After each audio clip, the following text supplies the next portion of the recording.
అందరికీ నమస్కారం అండి. ఈరోజు నేను చేయబోతున్న వీడియో ఏంటంటే పిల్లలని దేవుడికి దగ్గర చేయడం.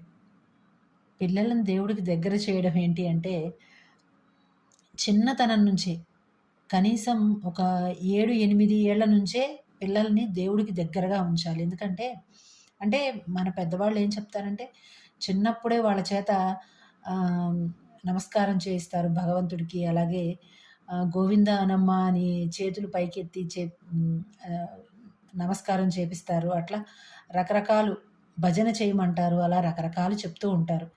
అది మంచి పనండి. అది నిజమే కూడా. ఎందుకంటే ఆ వయసు నుంచి దేవుడికి దగ్గరగా ఉండడం చాలా గొప్ప విషయం.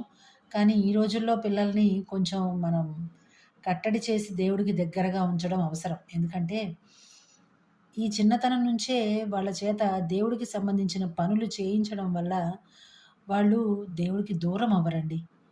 వాళ్ళకి ఎలాంటి కష్టము ఫ్యూచర్‌లో వచ్చినా కూడా దేవుడి పాదాలు వదలరు.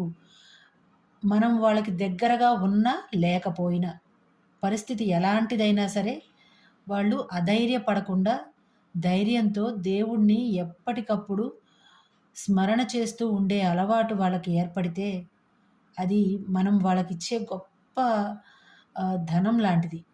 వాళ్ళు వాళ్ళ పిల్లలకి చెప్తారు. మనం మన పిల్లలకి చెప్తే, వాళ్ళు వాళ్ళ పిల్లలకి చెప్తారు. అది పక్కన పెడితే, ఎప్పుడూ భగవంతుడు ఉన్నాడు అనే ఒక స్థితి వాళ్ళని చెడ్డ పనుల వైపు వెళ్ళనివ్వదు.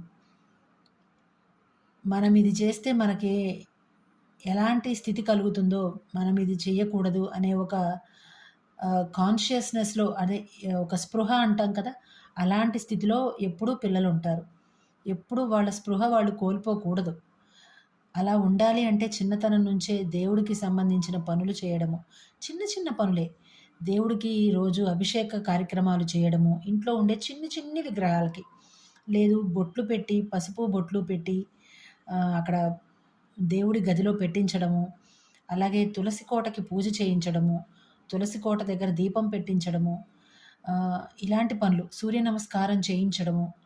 సూర్యుడికి అర్ఘ్యం అర్పించేలా చెయ్యడము. ఇలాంటి చిన్న చిన్న పనులు 10 ఏళ్ల లోపు నుంచి అలవాటు చేయగలిగితే ఆహ్, పెద్దయ్యేటప్పటికి అవి చాలా మంచి తపస్సులా తయారవుతాయండి వాళ్ళకి. వాళ్ళకి మంచి ధైర్యాన్నిచ్చి, మనము వాళ్ళని మంచి దారిలో పెట్టిన వాళ్ళమవుతాము. ఈ స్థితి ఈ యొక్క పని ఇంట్లో ఉండే తల్లి మాత్రమే చేయగలదండి. ఎందుకంటే మగవాళ్ళని మనం అనకూడదు. ఎందుకంటే వాళ్ళకి వాళ్ళ పనులే చాలా ఉంటాయి పాపం బయట పనులు. వాళ్ళని అర్థం చేసుకొని తల్లి మాత్రమే ఈ పనులు చేయించాలండి. తిట్టో